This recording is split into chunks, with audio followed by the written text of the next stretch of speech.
Hey, love bugs, and welcome back to another episode of Socially Samara, the podcast. This time we are recording so you can see some visuals, and I have my lovely mother here with me, and I'll let her kind of introduce herself, and we'll go from there. I'm Samara George, and I'm Samara's mom. That's all you want to say? I don't know. Should I say more? You could tell a little about yourself if you want. Okay, my name is Sam. I'm 64 years old. I'm recently retired from being a cosmetology educator for the last 4 decades. And just recently, I've been through some struggles and challenges that have given me a lot of insight on direction and how to get there the quickest. Okay, cool. So if you guys are not following me on social media, you might not understand the struggle she's talking about.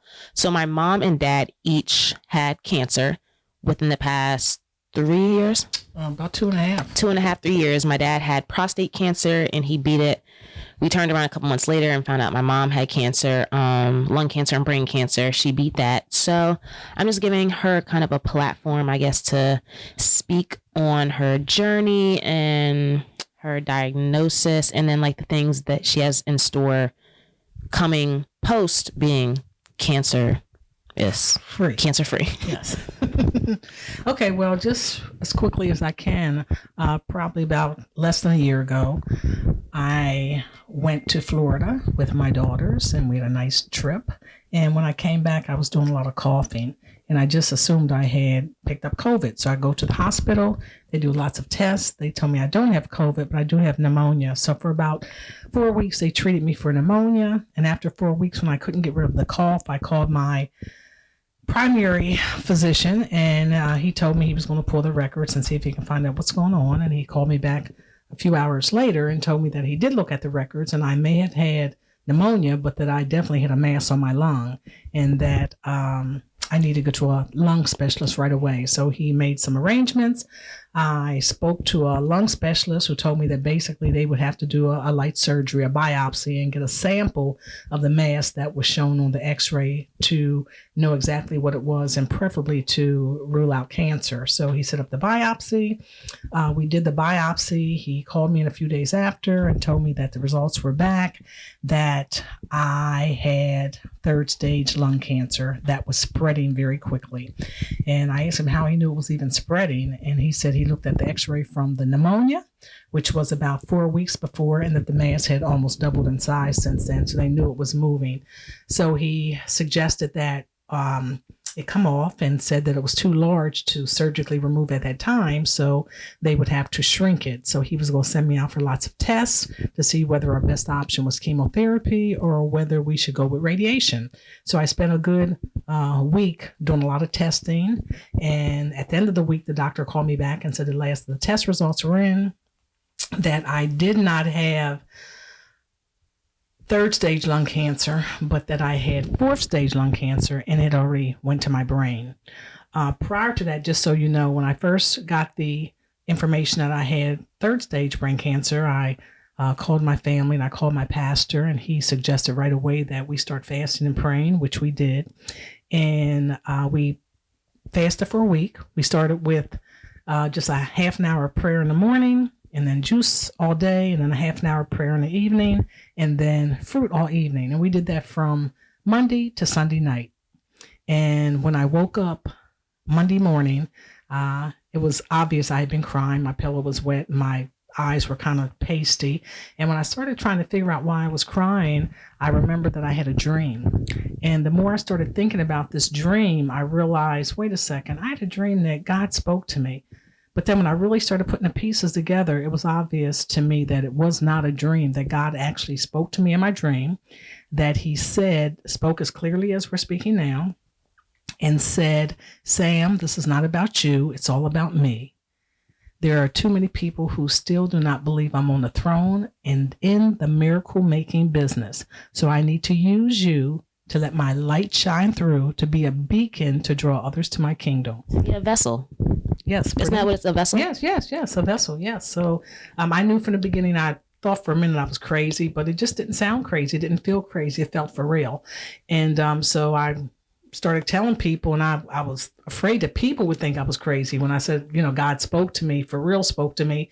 But for some reason, everybody I told just kind of embraced my story and just kind of started supporting me. So I found that I had brain cancer, and they told me I needed emergency brain surgery, that basically you only can live with brain cancer for like 6 weeks to 6 months, and that the spot where the mass was on my brain, they didn't understand why I wasn't having problems with my vision, but literally I could wake up blind the next day, and that it had to come off right away. So I visited a brain specialist, and he looked at me and he said he had already looked at my test results and got calls from my doctor, and that it definitely needed to come off. And he was very puzzled too, because he said I'm the first person he ever operated on that didn't have any headaches, any seizures, dizzy spells, stumbling, dizziness. You were going about your days as if nothing was wrong. As if nothing had gone by. I didn't have any kind of symptoms. And the other crazy thing with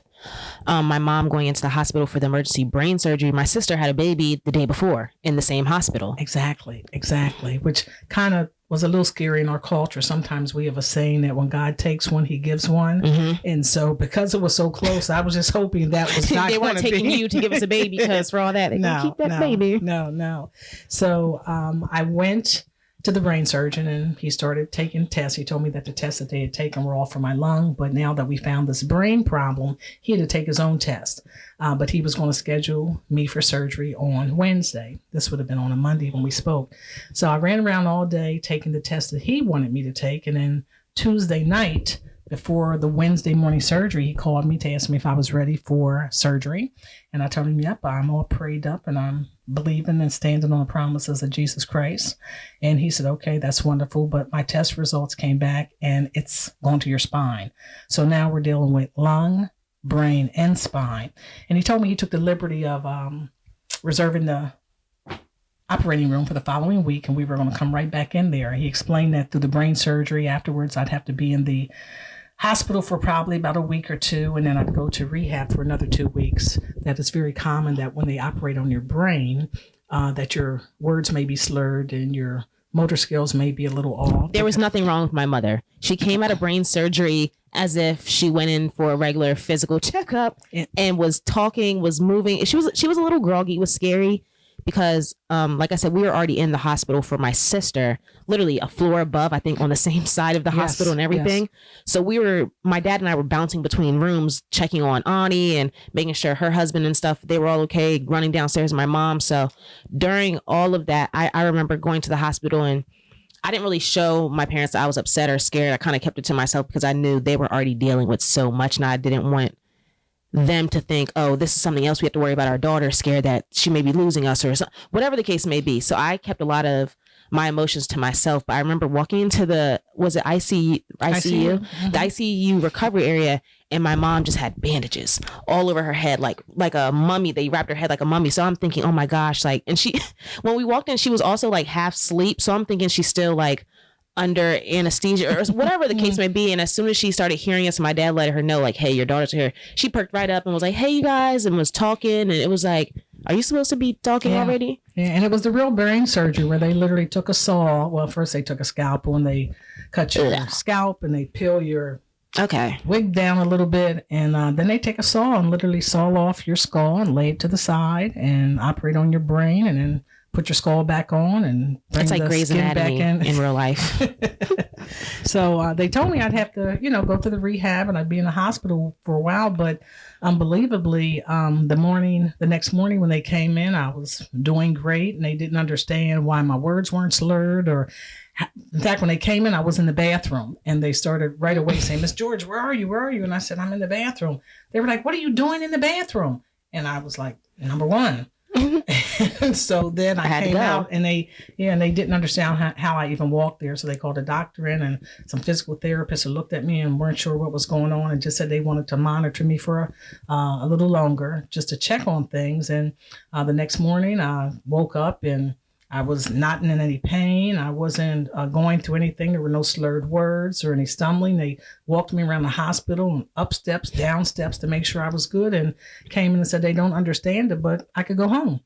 that it was almost like nothing had happened to me, that they canceled the physical therapy. And I asked why you were canceling it. And they said, well, You don't need it. No, they said you've met the expectations already. So I was going to circle back around to when Daddy had cancer and you guys jumped into the whole healthy eating, yes, growing your own fruits and veggies and sprouting and bean sprouts, all of the things that basically Eastern medicine doesn't want us to do because they want us to be dependent upon big pharma and different drugs and things like that. But my mom and dad literally did a 180 with how they were eating. They were growing all their natural foods and eating very clean and healthy. And I could even see a difference in how they were just getting from point A to point B, just moving and grooving. It was a little different. So if you can, just a little bit, do you want to speak on how that adjustment kind of helped in your cancer from Daddy first having it? Right. We had already been, we'd already pretty much switched to a raw diet, which meant we weren't eating anything that was in a can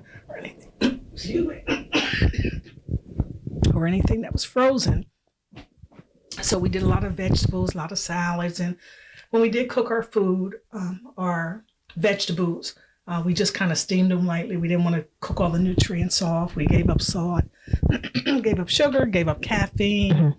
I don't know if you heard of Dr. Sebi before, but I had found a book on Dr. Sebi, and he had put a diet together that he believed cured cancer. And so I kind of followed his diet, and I Googled a few other things, and I think that had a lot to do with me even feeling better through this whole thing. There were no symptoms through any of this. I was drinking, I went and started drinking alkaline water. Mm-hmm. I was drinking about 100 ounces of it a day. And I pretty much was feeling good. And I go in the hospital the next week for the spine surgery where they literally have to cut my throat to get to my spine. And they told me I wouldn't be able to speak for a week and would have to drink out of a straw for about 2 weeks. And pretty much like the first surgery, I went in that day, and the next morning when I woke up... Mind you, these surgeries she's speaking on were literally back to back. I think within like a week of each other. You did brain surgery and then had to do your spinal throat surgery. Yeah. I didn't know whether I could speak or not. No one was there for me to talk to. So I said a prayer, and it came out crystal clear. So the next thing I know, they brought my food in, and I went to take the dome off, and I just assumed it was going to be applesauce or a bunch of mush. And it was bacon, eggs, and French toast. And I was so hungry. Of course, I called the nurse, the call button, to get the nurse to come and change my food because I was supposed to only be on liquids. But I was so hungry, I decided, let me just take a little ball of this French toast and suck on it and see if it goes down. It went down. I did 2 balls. It went down. 3 balls. It went down. And then I just ended up cutting up the whole plate and eating it. And when they came in, they could not believe that I was able to swallow. They couldn't believe I could talk. They couldn't believe that I didn't have a sore throat after having my throat cut.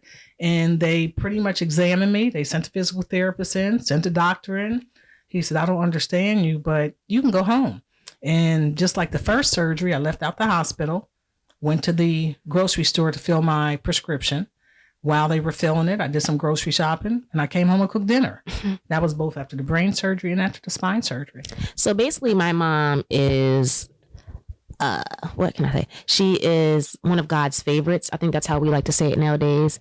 But even just talking to my mom more and more over these past couple of years about the surgeries, my dad, and just wanting to know our family history when it came to like medical things, because at a certain age, like I'm 31 now, I want to ask questions like, what medical conditions should I be looking for? What do I need to tell my doctor? Because I'm at the age also where doctors are like, what runs in your family? I'm like, I don't know. Like I lost my grandpa before I was here, so I don't know what he had. My other grandpa, I don't know him. So it's like at this age, I am asking more questions now. My mom, a couple weeks ago explained to me how when she was younger, she got really, really, really, really, really sick to the point where she had to be hospitalized. And through the whole hospital, like back in the, what was that, 50s, 60s? The 60s. In like the 60s, of course, like her mom and dad were working, so they could not be at the hospital full time. So there was like a nurse or someone that was assigned to you, but she was quote unquote a mean nurse.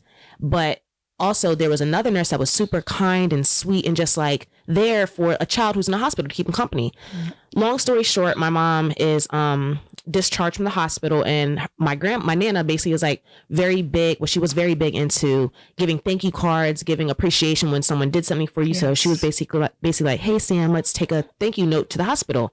So they go to the hospital and ask the nurses at the station from what I remember my mom telling me, and they asked for the nurse. And my mom was quick to say, no, not the mean nurse, not so and so who was with me, the nice one. We want to find her. And all the nurses at the charging station were basically like, well, we don't have a nurse here by that name. There was only one nurse with you the whole time from our record, unless someone snuck in. And basically my mom was like, no, like she made sure I could watch TV. She gave me X, Y, and Z. When I woke up, she was literally right there. The other nurse was so mean and wasn't trying to be nice. And come to find out, my mom believes that she had a guardian angel with her the whole time, because there's no record of a nurse being around. But my mom felt comfort. She felt ease. She wasn't scared when she was there. Think, if you're a kid in a hospital, a lot of people are scared. Even adults are scared in hospitals. And just so you know, I was quarantined because I had a cut on my knee and gangrene had set in. So I couldn't even see my mom and dad. Mm-hmm. I mean, I literally just had these two nurses, one who monitored me all day and night, and the mean nurse. Oh, welcome in my dad. Good evening. He also had cancer. We're actually on camera, so you have to come back this way. Oh. I'll let my dad introduce himself. You got to get in the camera. You might have to squat down some. Oh, right. So my parents helped me buy this equipment, so that's why I'm giving them a little platform to talk. I'm just really surprised how much she listens to me. She told my story that I told her almost to the I listen very well. Yeah, sometimes she's always multitasking. What are all those cue cards on the floor for? There are no cue cards. But we're talking about basically, so I do two types of audio things. I do my own self journals where I like basically read out my journals and stuff like that, and then I'll do interviews with people.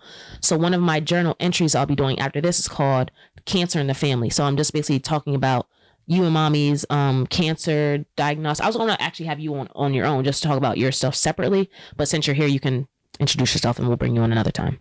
My name's Curtis M. George. Curtis with a C, of course. Why do I get cheated and I don't get my own? Because you were ripping and running, wheeling and dealing, so you missed it. Got to pay the bills. No, first I would like to thank you, and I'd love to get into that, but let it be about Miss George today. I just want to let you know that God is good. He is all the time. He always shows up and shows out, and truly we know that we're highly favored, and I'm just happy to be here and thanking God each and every day. Okay. All right. All right. If you don't want to be on camera and tell your whole story. We know you're the limelight of the So that was one, thanks Dad. That was one instance of my mom being hashtag God's favorite. The second time was with me. I should have died in my mom's stomach, but God said, they told me you died, not you should have. Yeah, they told basically my mom, when I'm telling another story because I listen very well, especially when it comes to stories about me. So my mom got pregnant. She went to the doctors. They did an ultrasound or something and basically were like, there was no heartbeat. So they had to... They told me I had what's called a blighted ovum. A blighted ovum. That's when the egg is fertilized, but somewhere in the journey, it just gave Is that when it gets stuck in the tube or that's something else? It didn't get stuck. It just gave up. Oh, okay. And sometimes it happens when a baby's going to be sick. Mm-hmm. Mentally challenged, or which I'm far from. I'm not whatever. That. But you just didn't. They said the baby just didn't have enough strength to just make the journey through the fallopian tube and just. But expired. God said, "Psych, let me show you." So basically, they what is it called? A DNC. They told me that it's not healthy to walk around with that material from a embryo in you that I needed to. So a DNC, I guess, is somewhat what we like to call a smishmortion. So I think it's kind of along that comparison. I think what's a smishmortion? An abortion. I just don't say it. It's a smishmortion. Okay, yes. They just go in and clean it out. Yeah. Mm-hmm. So they set that appointment for me to be excavated from my mom. And she basically went in to church the following day or whatever and let the church family know what was going on. And our church is definitely a family church. Our Nana went to the church. Her people went to it's a family church. And the reason I let them know what had happened is because 4 weeks prior, I got up and testified that, we're pregnant. Okay. We're pregnant. So you're giving an update. So I was giving them the update. I didn't want them to continue after they were so happy that we were finally pregnant. Gotcha. So because remember, I was like 34. Yes. So my mom had us at a very, at an age that, I don't know. I don't want to say an older age. It's just back then it was older. I would think even now. Even right now, I think it's kind of old. But more people are doing it now. I don't know. All I know is whenever I'd go to the daycare, they would always say, "Samara and Annie, your grandmom's here." So my mom went to the church and had the elders and the church mothers and everyone basically put hands on her and pray for her really, really hard, because the whole ordeal of thinking that, oh my God, now I worked so hard to have a baby and take care of myself, and now I'm losing this baby. So just having praying hands to give support, strength, all that stuff.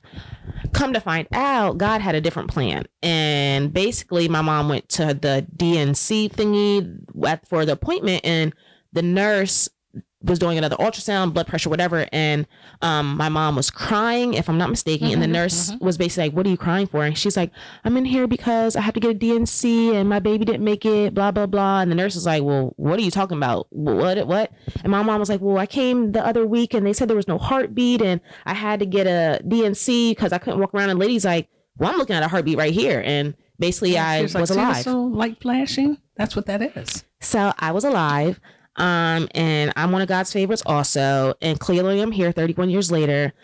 But, that wasn't, remember at the delivery, the delivery was also with me, was very dangerous. My mom, your water broke when you were like asleep or something like that. I thought it was my water. I had what they call an abruption of the placenta. What happened was the placenta pulled away, and I thought, I don't know, I never had a baby before, so I thought my water broke. I didn't realize that your water's supposed to be clear. And I called the doctor and said, the water broke. And he said, okay, how you feeling? I said, I feel good. He said, well, what's the water look like? Is it clear? Is it pink? I said, no, it's kind of bloody. And he was like, okay, that sounds fine. I'm not going to alarm you, but come on down. He said, come on down. And I was like, well, I'm good. I got my popsicles. And I was going to squat you out. I was going to be the first person in something like our family 30 years. No one in our family's had a natural birth in X amount of years. Everyone's had to have C-sections. So fingers crossed, if I ever had a kid, I want to have a natural birth if I have kids. So I forgot where we were. You were going to have the baby. You you had your popsicles and stuff like that. Yes. I'll stay home I don't even have labor pains right now. He said, okay, that's fine, but let's just check you out and then I'll let you go back home. So we get ourselves together, and I just had my baby shower that night. And I remember there were like some pink booties in one box and a bonnet in another box. So after all this is going on, I'm literally looking through these boxes trying to put together an outfit to bring my baby home, not realizing that I'm actually hemorrhaging. While that's going on, I just start shivering real bad, and my husband just picked me up and said, we got to get out of here, and whisked me to the hospital. And unfortunately, when we got to the hospital and pulled up to the emergency room, there were people out there like it was a big accident or something. There was somebody with a gurney. There was nurses out there. So I told my husband, I told Curtis, just go around them and let's just go and park in the parking lot and come back down. Weren't they there for you? Yes. When I came walking out the parking lot, and all the people were there for my mom. I saw the attendant look at my legs, and my legs were just covered with blood. And he was like, Miss George. I was like, yeah. He said, what have you been? We've been waiting for you. And they whisked me up and threw me on a gurney and took me upstairs. And the doctor had about 2 words for me. He said, I live like 30 miles from here, and I've been here like 10 minutes. He said, you live right across the bridge. Where have you been? And I was like, he said, we don't have time now. And just put a mask on my face and took me out. And when I woke up, he explained that I had a very serious complication. I was hemorrhaging, and there's a 50%, when you have an abruption of the placenta, there's a 50% chance the mother can die and the baby can die. The mother is bleeding to death. And we're both here today. Yes, the mother is bleeding to death, and the baby is drowning in the blood. So, like she said, the blood of Jesus. There you go. We're here.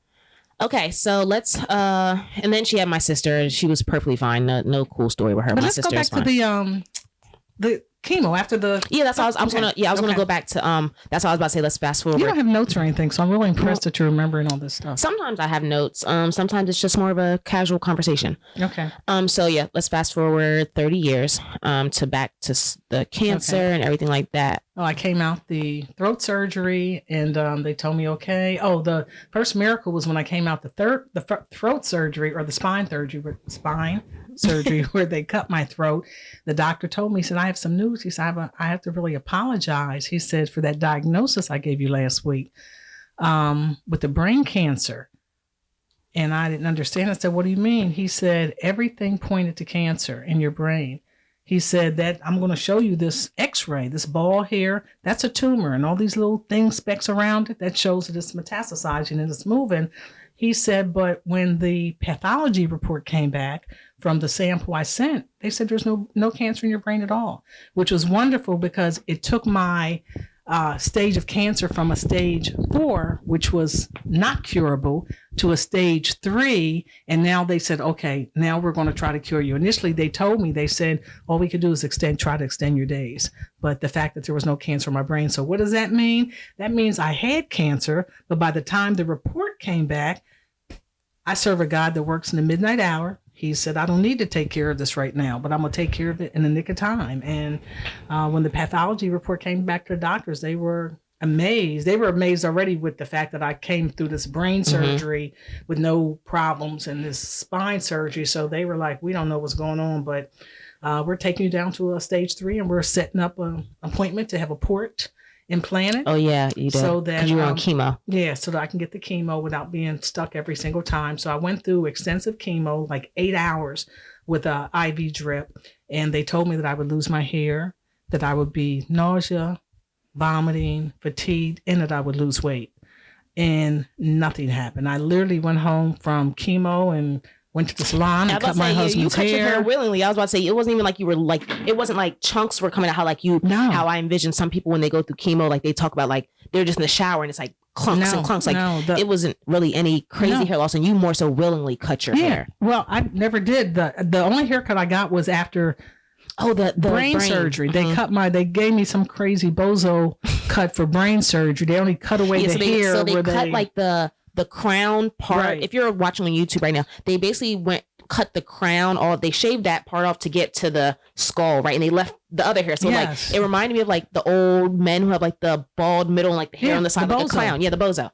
So it was like that. And basically my mom was like, well, I'm not walking around like this. I'm going to take matters into my own hands and make this look a little bit more presentable and not scary. Mind you, she has nieces. I mean, she has grandkids that are under 4. So if they would have saw her hair like that, it either would have been a whole bunch of questions or a whole bunch of tears. So so I called Chris. He's one of the stylists who works at my daughter's salon. And I said, I need a haircut right away. I can't walk around like this.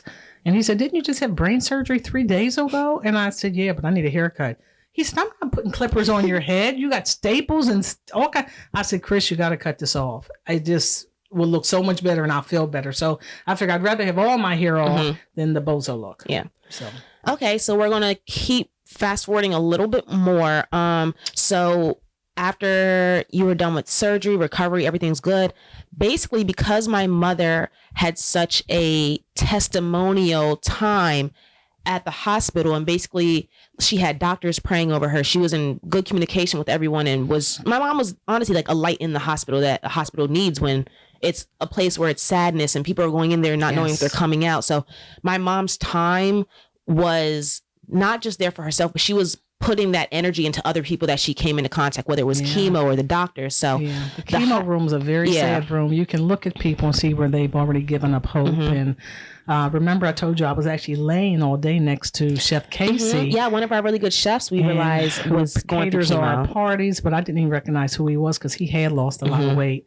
But I recognized his voice. So of course I prayed for him and I prayed for others. And I told them that when the whole chemo thing's done and I'm done with my next surgery, which was the lung surgery, that I did want to come back and speak to them. So they knew I was very interested in staying with them and trying to give some hope and inspiration to those people who had listened to the first report and didn't realize that there's another report. So the cool thing about that, because my mom is just such an outgoing person, the hospital, UPMC, right? UPMC? Yeah. They actually reached out to my mom and they wanted to do like a patient testimonial type video commercial.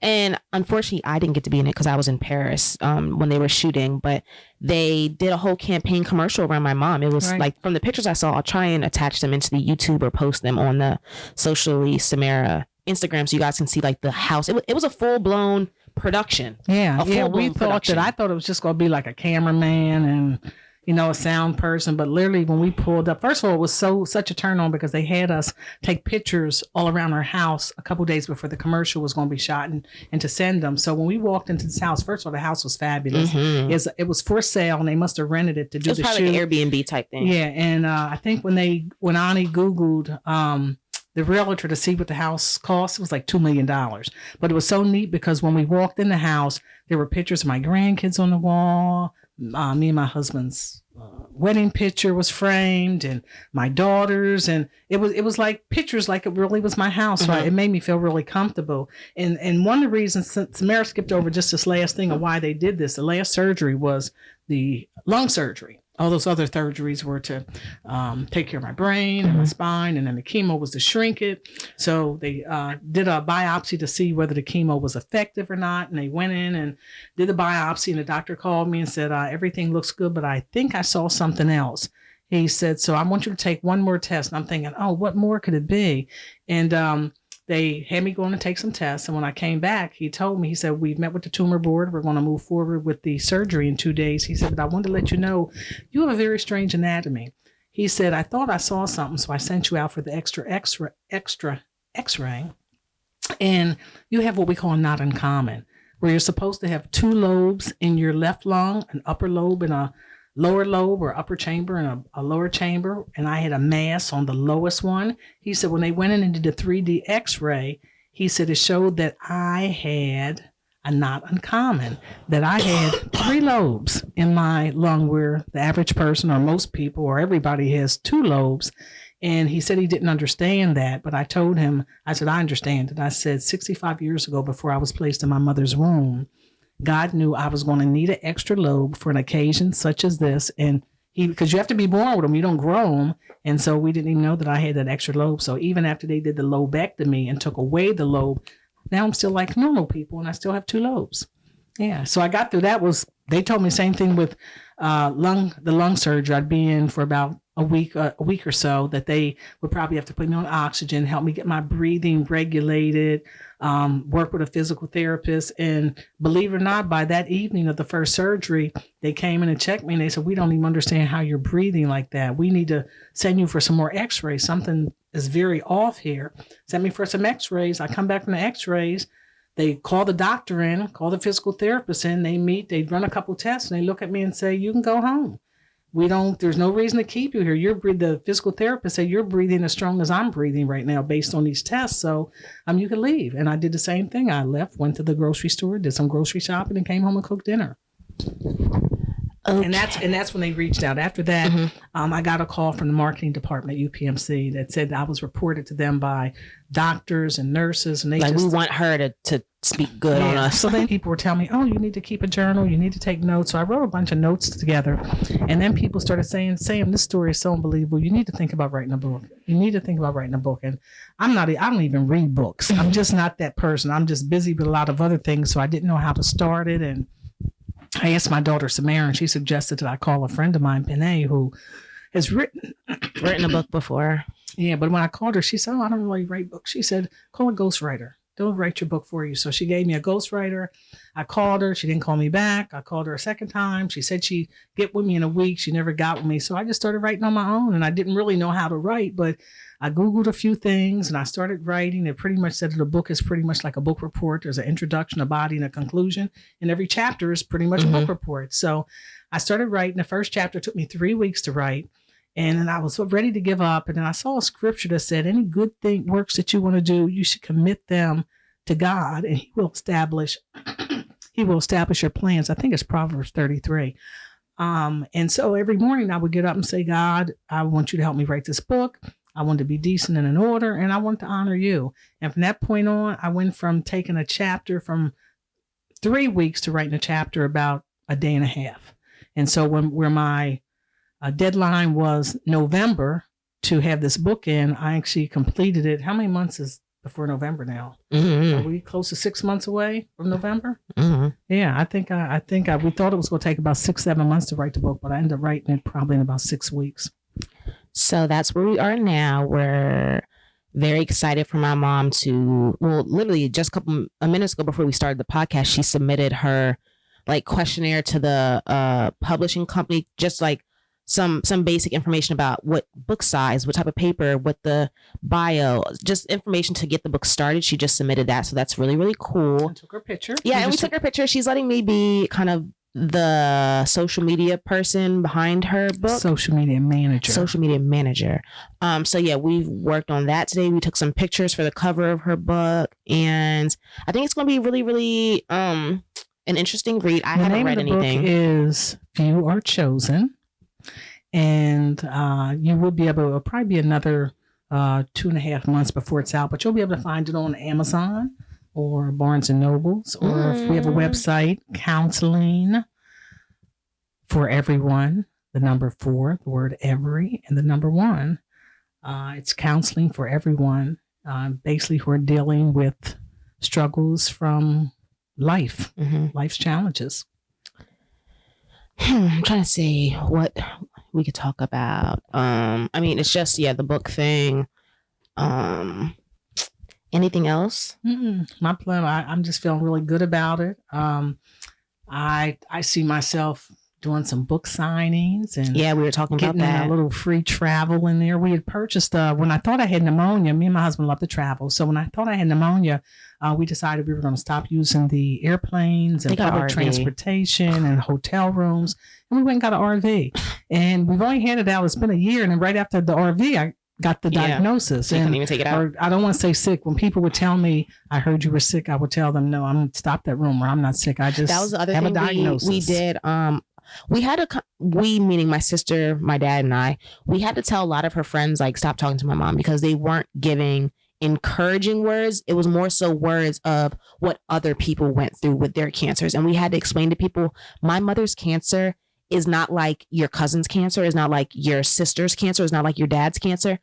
God immediately had a hand on my mom from the moment that the cancer was in her body, before she knew it, before the doctors, and was already moving through my mom in a way that would help others and not just solely selfishly herself. Exactly. That we had to get other people to understand that God has already healed my mom. We're not even saying that she's sick. She wasn't moving like she was sick. She wasn't bedridden like some people get when they have cancer. So we were like, why would we even speak those words or allow other people to speak negativity to my mom when she's already so far and beyond what other people, or what doctors said she should have been at for having 2 types of stage 4 cancer. My mom was moving and grooving as if it was a regular Tuesday. Yeah. I just let you know how good God is. And I tell people that a lot of times people will come to you with, like you said, my grandma had cancer. And I had one girl, a relative was telling me, get ready for chemo. It's going to be really, really bad. I lost all my hair. I was in bed for 6 weeks. Thanks for telling me that sucks for you, but that's not my journey. And not only that, when I asked her, I said, when did you have chemo? She said she had chemo like 21 years ago. So technology is moving so quickly that even someone who had cancer last year, you can't compare your cancer to them. One of your surgeries were done robotically, right? Yeah. The lung surgery was robotic. Yes. So even that's that's very new. Yeah, and I was not only on a chemotherapy drug, but on what they call an immunotherapy drug, which helps your immune system so you don't lose weight, so you don't throw. And so immunotherapy is only a couple years old. So anybody who may have had cancer 10 years ago, you can't talk to them. Right.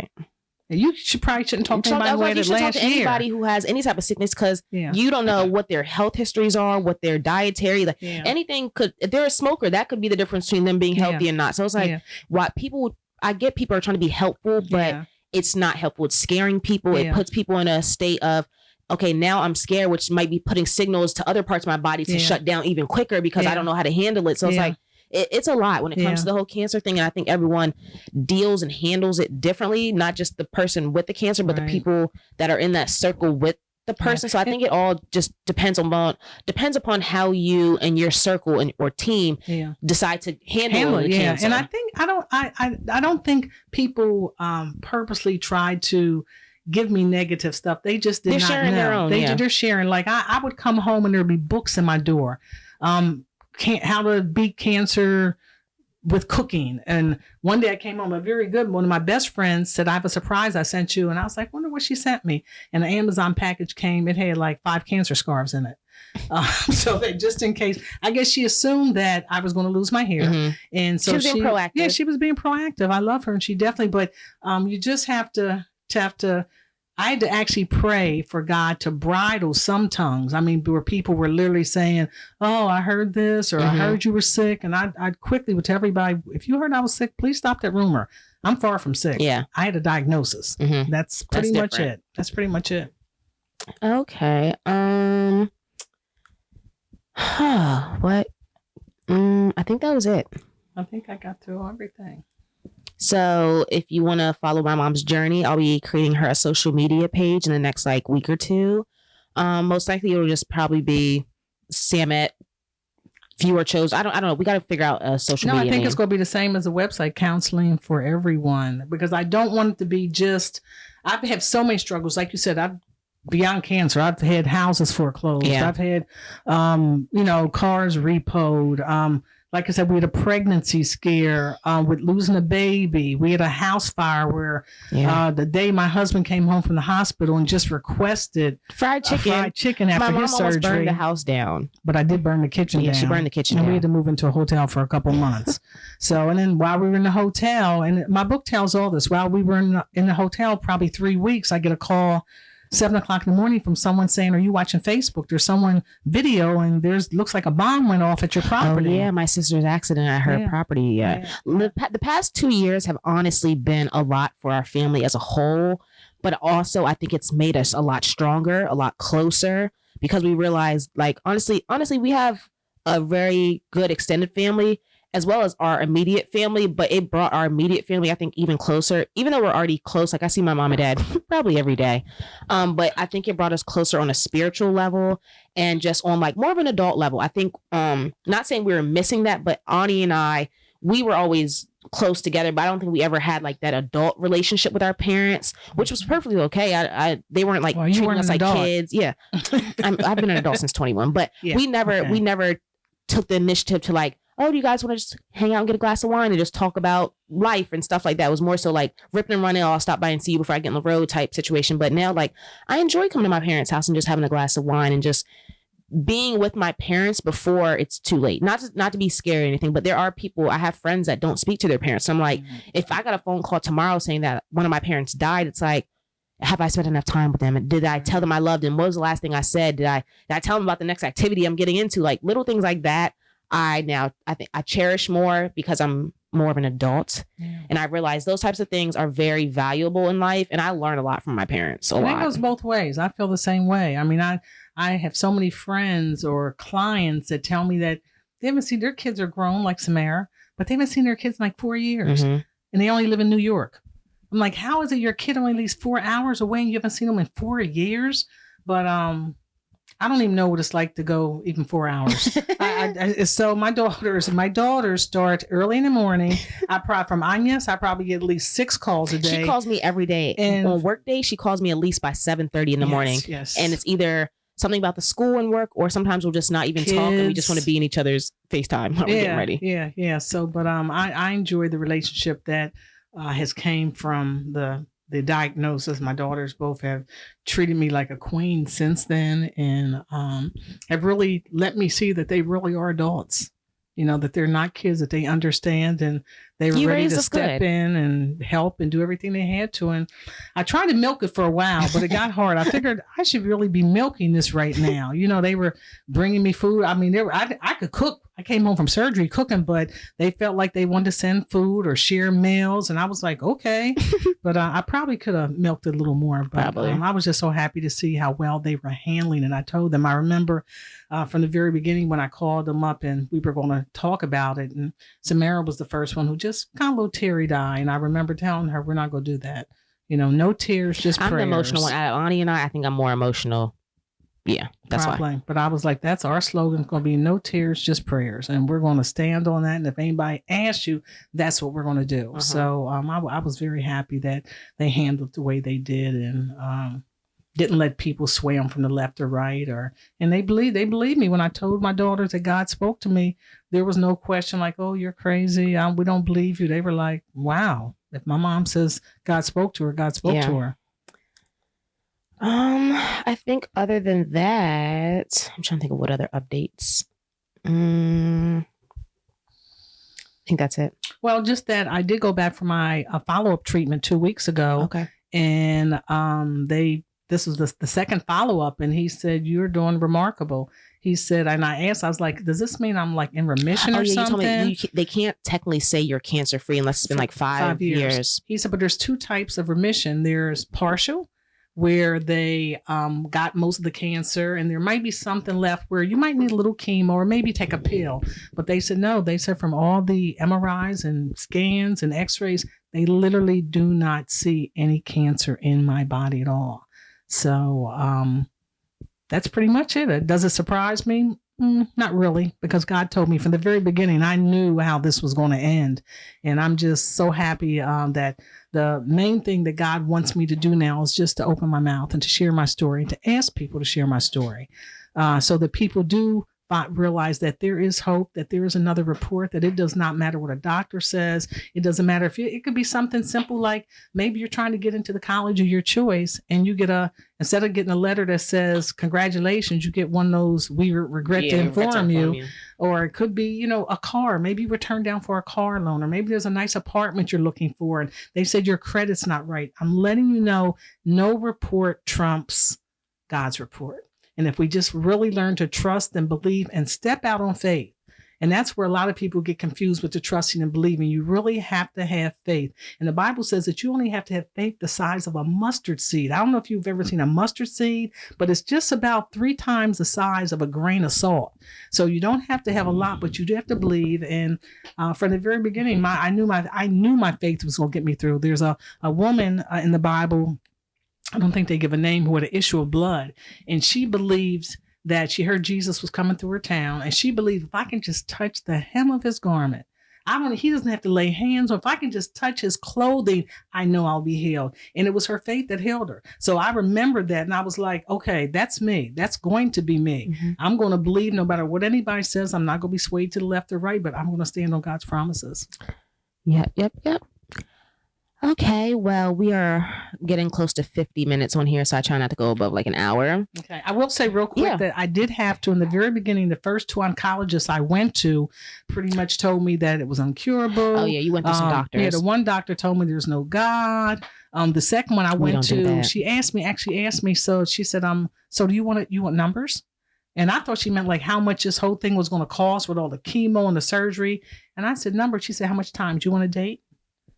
And I looked at her and I thought, you can't give me no date. I'm going to die. What do you mean you're going to say like February 14th or something like that? I was like, no. I said, no, I don't want numbers because you can't tell me you're that. not about to tell me when I'm about to die. Yeah, so I got rid of them real quick, and I got all my oncologists and doctors were on board with me. I was a little skeptical about the lung doctor, and for some reason, I never got a chance to ask him if he believed in God, where the other ones were like, of course, I don't do anything without the big man upstairs. Another one guy was like, yeah, of course I do. And he was the brain surgeon. I told you I was really impressed. He was black. I didn't think our little town even had any black brain surgeons, but he believed in God. And then the lung surgeon, I never got to ask him, but I just felt there was a reason I didn't. And when I went for my 2-week checkup or my follow-up, I asked him, I said, I never got a chance to ask you. I said, but do you believe in God? And he said, well, and as soon as he said, well, I was like, oh, here we go. But he said, no, he said, honestly, he said, when you are a doctor, you've had so much science poured into you that it's really hard to see anything else. They make it so clear that is the only way. He said, but with your case, he said, I had to turn it over.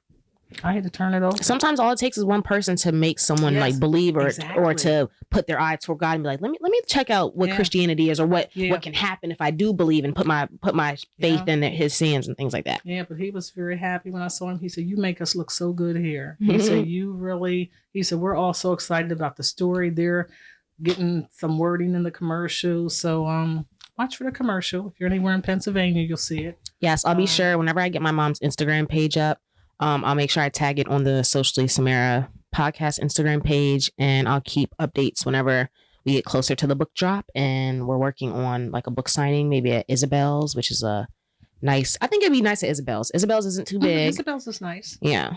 There's food, so you can have it catered or something, little hors d'oeuvres. But yeah, we're everything's in the works right now. It is a process, but it is in motion. But I would just like to say thank you so much to my mom for coming on Socially Samara and sharing her story. Hopefully I'll have her on again to maybe give us another follow-up about the book itself and whatnot. Yes. And if you know anybody who would like to have me come to their church and speak or do a signing personally at their church, then reach out to Samara. Yes, I will be handling all of her socials and marketing type things. So yes, we'll definitely make sure we put you out on the page. And if anyone does reach out, I'll make sure I connect them with you. Okay. Just want to end with God is still on the throne. Don't let anybody tell you different. Amen. And on that note, thanks for tuning in to Socially Samara. Bye.